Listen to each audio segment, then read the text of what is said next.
আমার বাপের অনেক সম্পদ আছে, কিন্তু তার থেকে আমার বঞ্চিত করতেছে। কান্না করেন না ভাই, কান্না করেন না।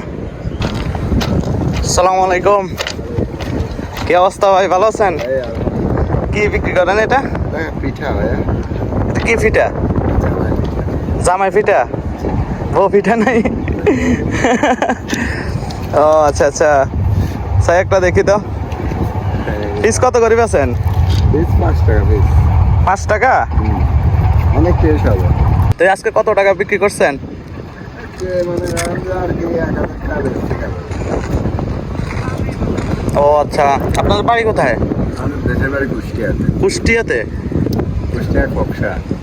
কুষ্টিয়া কক্সা কক্সা? সমস্যা। ও আচ্ছা আচ্ছা, এখানে এগুলো বানান নাকি ওখান থেকে নিয়ে আসেন? এখানে আমরা আর কি কোম্পানির কাছে। ও আচ্ছা, এটা কোম্পানি আছে? হ্যাঁ, বুঝতে পারছি। আমরা বাসায় বানাই, এমনি কোম্পানি আছে। আমরা কোম্পানিতে কোম্পানিটা সবচেয়ে বেশি টেস্ট।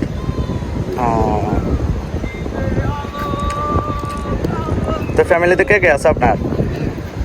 এমনিতে মা বাবা ভাই বোন। মা বাবা ভাই তো নাই, ভাই আমি একাই। আপনি একাই? ও আচ্ছা আচ্ছা, বুঝতে পারছি। তাহলে আব্বু আম্মুকে দেখেন তো? হ্যাঁ, হ্যাঁ, আমার আব্বা আম্মা আছে তো দেশে। তাদেরকে রমজানে বাজার করে দিচ্ছেন নি? রমজানে মনে করেন তাদের আর আমার মনে হয় তারা অভাব। কি আপনি কি ওদের থেকে আলাদা? হ্যাঁ, আমার তো আলাদাই। আর বাপ মারা মনে করেন যে বিয়ের পর তো আমার আলাদা করে দিয়েছে। ও আপনাকে আলাদা করে দিছে? হেল লেগে যাইতো। না ভাই, আসলে বাপ মা যতদিন আছে একসাথে থাকার এটা মজাটা হয়েছে অন্যরকম, কথা বুঝছেন না? সেটা আছে মজা, ঠিক আছে। যার বাপ মা নাই সে বুঝে আর কি এটা কতটা কষ্টদায়ক, কথা সেটা তো বুঝছেন? আছে মনে করেন যে এখন তো মনে করেন বাপ মা আমার আছে, মনে করেন যে তাদের তো মনে করেন যে এখন তারা চলতেছে, তাদের অভাব নেই, আমার অভাব আছে। তাদের অভাব নেই, তাদের যে টাকা আছে মনে করেন যে 2-4-10 বছর বসে খাবে পুরো। কিন্তু অভাবটা আপনার।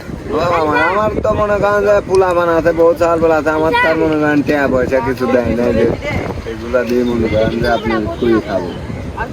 বুঝতে পারছি। মনে করেন যে আর কি ব্যবসা করি। এখন এই পেশায় এটাই আপনার? পেশা বলতে কি, যতদিন মনে করেন যে নিজের পায়ে টাকা না দাঁড়ানো যাবে ততদিন তার অন্যটা আমি করতে পারছি, ঠিক আছে? সেটাই।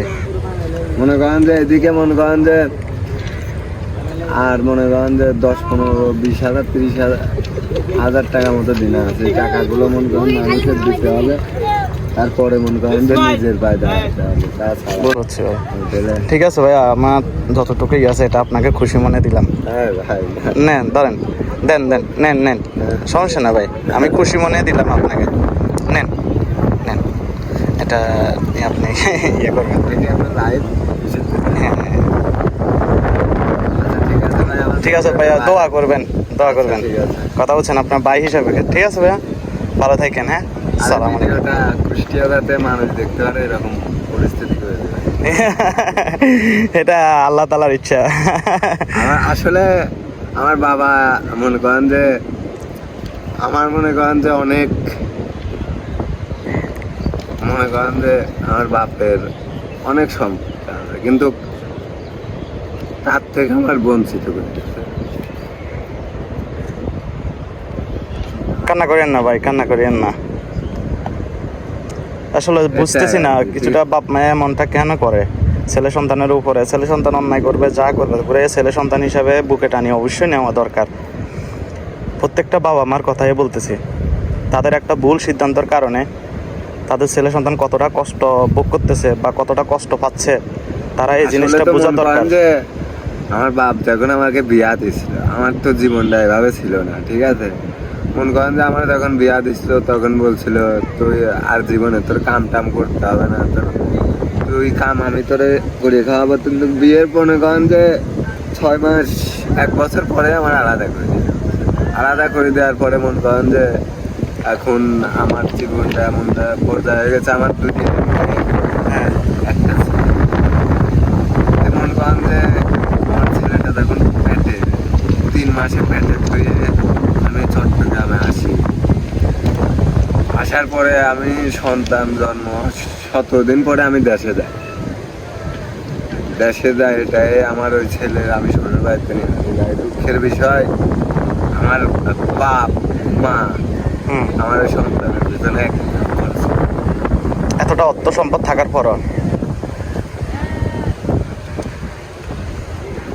এটা অবশ্যই খুবই দুঃখের বিষয়। এটা আসলে মেনে নেওয়ার মতোই না। প্রত্যেকটা দেখা গেছে কি ছেলে সন্তান আশা করে তাদের যে ভবিষ্যৎ উত্তরাধিকারী যারা আসে তাদের পাশে দেখা গেছে কি তাদের দাদারা থাকবে, দাদিরা থাকবে, তাদের ভালোবাসাটা দেখবে। কিন্তু যখন তারা এটা থেকে বিচ্ছিন্ন করে দেয় ছেলে সন্তানকে বা নাইনাতকুরকে, তখন অবশ্যই এটা মানাটা খুবই কষ্টকর। আমি বাপের একটা ছেলে ভাই, হ্যাঁ, কিন্তু এরকম পরিস্থিতিতে কান্না করিয়েন না ভাইয়া, কান্না করিয়েন না। কথা বলতে আছে। আল্লাহর উপরে ভরসা রাখেন, আল্লাহর উপরে ভরসা রাখেন। দোয়া করি ভাইয়া আপনার জীবনটা দেখা যাচ্ছে কি সুন্দর করে আল্লাহ তাআলা সুন্দর করুক। ইমোশনাল হয়েন না, বুঝছেন না কথা। সবসময় আল্লাহর উপরে ভরসা রাখেন ভাইয়া। দোয়া করি না আমি যেন আর- রমজান মাসে আল্লাহ যেন আমার ভালো লাগে। ইনশাল্লাহ ইনশাল্লাহ আল্লাহ তাআলা আপনাকে ভালো রাখুক। আর ভাইয়া একটা কথা আপনার কাছে একটাই চাওয়া, বাপ মা যত কিছু করুক ওরা তো অন্যায় করতেছে, এটা আমি এখন আপনার কথাতে বুঝতেছি। করে আপনার বাপ মা আপনার জায়গা থেকে আপনি ওই সম্মানটা দিয়ে যাবেন। বাদ বাকি হয়েছে পরে। কোনোদিন আমি তাদের অসম্মান করি। জি জি, এটাই ভাইয়া। ভালো থাকেন। আসসালামু আলাইকুম।